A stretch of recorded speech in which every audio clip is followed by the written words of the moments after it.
A'udzu billahi minasyaitonir rajim. Bismillahirrahmanirrahim. Assalamualaikum warahmatullahi wabarakatuh. Kaum muslimin muslimat yang dirahmati oleh Allah Subhanahu wa taala. Yang pertama, marilah kita mengucapkan syukur atas segala nikmat yang sudah diberikan oleh Allah Subhanahu wa taala sehingga kita masih dipertemukan di channel kami. Untuk selanjutnya, sholawat dan salam semoga tetap tercurah kepada Nabi besar kita Muhammad Sallallahu Alaihi Wasallam yang senantiasa kita nantikan syafaat ataupun pertolongannya kelak di yaumil qiyamah. Amin ya rabbal alamin. Pemirsa yang dirahmati oleh Allah Subhanahu wa taala, marilah kita ingat ya akan kematian. Ya. Insya Allah dengan kita selalu banyak mengingat kematian, maka insya Allah kita hidup di dunia ini akan berhati-hati, akan waspada, ya, akan ekstra, ya, untuk selalu berbuat kebaikan. Bapak Ibu yang dirahmati oleh Allah Subhanahu wa taala,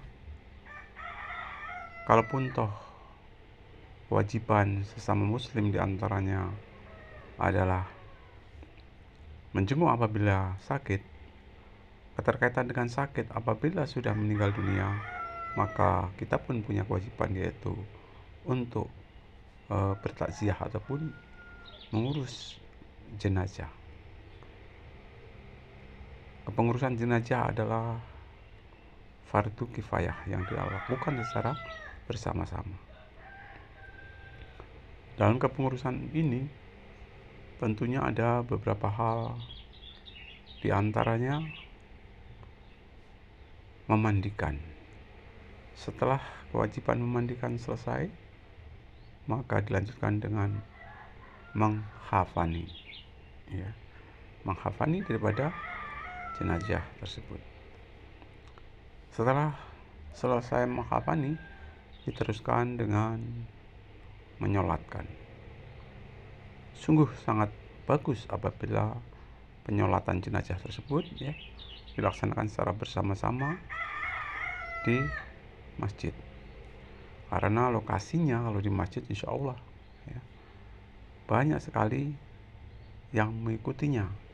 Ataupun seandainya di rumah mungkin, ya, 50 orang, 40 orang tidak cukup, tetapi kalau di masjid insya Allah mau 100 orang, mau 200 orang insya Allah cukup. Bapak Ibu hadirin yang dirahmati oleh Allah Subhanahu wa taala, setelah selesai menyolatkan, kemudian dilanjutkan dengan acara pemakaman.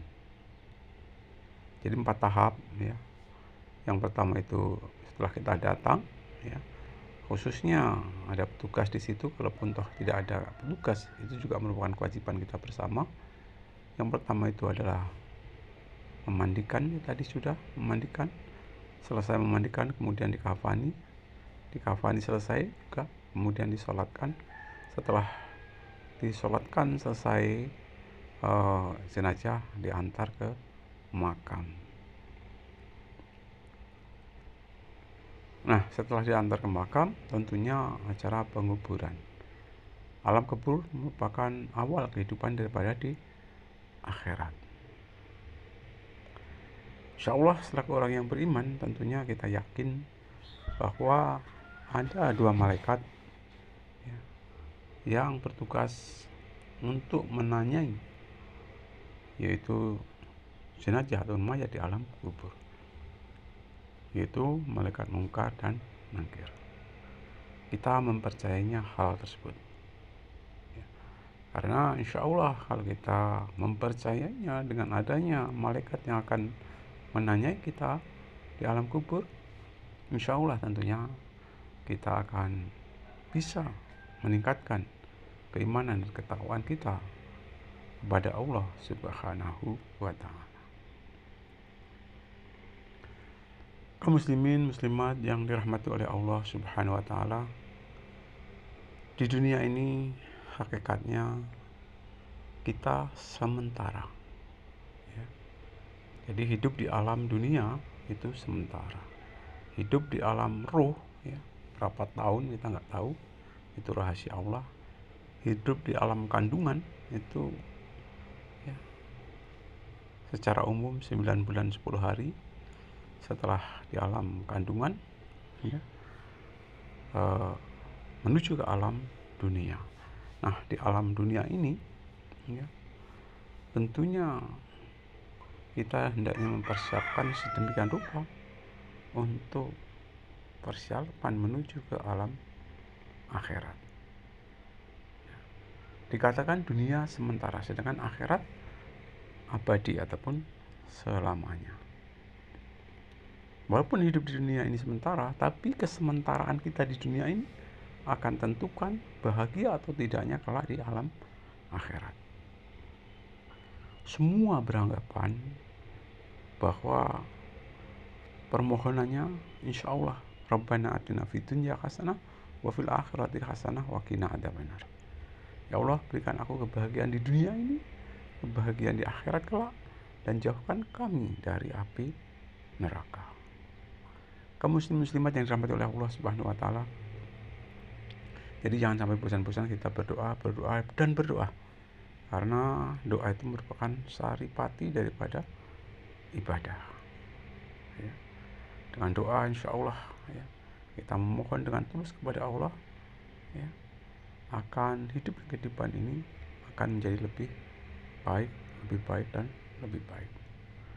Dalam arti, ya, semakin tua hendaknya kita senantiasa meningkatkan keimanan dan ketakwaan kita kepada Allah Subhanahu wa ta'ala. Kaum muslimin muslimat yang dirahmati oleh Allah Subhanahu wa ta'ala, kullu nafsin dha'iqatul maut. Setiap yang berjiwa pasti akan mengalami mati. Jadi tidak bisa dipungkiri lagi, di dunia kita sudah mati-matian mencari hidup dan kehidupan. Jangan sampai, ya, gara-gara kita mati-matian mencari kehidupan di dunia, kita lupakan, ya, kita lupakan alam akhirat. Dalam artian, ya, kita tidak memikirkan alam akhirat, hanya mengejar dunia dan dunia. Padahal dunia itu tidak akan kita bawa selamanya, ya. Tetapi amal ibadahlah yang insya Allah di dunia ini yang akan kita bawa kelak di alam akhirat. Amal ibadah yang bagaimana? Tentunya kita berupaya, ya, kita berupaya semuanya tanpa terkecuali berupaya untuk bisa berbuat di dunia ini, yaitu beramal jariah, ya. Mudah-mudahan ilmu kita bermanfaat dan juga, ya, menjadi insan yang soleh ataupun menjadi anak yang soleh. Karena 3 hal tersebut merupakan investasi, ya, yang kelak sampai kiamat akan kita dapatkan, yaitu pahalanya. Kaum muslimin muslimat yang dirahmati oleh Allah Subhanahu wa ta'ala, tidak banyak yang saya sampaikan, ya. Marilah kita bersama-sama dalam hidup dan kehidupan ini kita selalu ingat akan kematian, karena dengan ingat kematian insya Allah tingkah laku ataupun perbuatan kita akan menuju ke arah takwa dan takwa. Mudah-mudahan seperti apa yang dikatakan oleh Allah, ya ayyuhalladzina amanu haqqa tuqatih wa la tamutunna illa wa antum muslimun. Ya. Hai orang-orang yang beriman, bertakwalah kepada Allah dengan takwa yang sesungguhnya, dan janganlah kamu mati kecuali dalam keadaan muslim. Itu saja yang dapat saya sampaikan, lebih kurang saya minta maaf. Saya akhiri billahi taufiq wal hidayah. Assalamualaikum warahmatullahi wabarakatuh.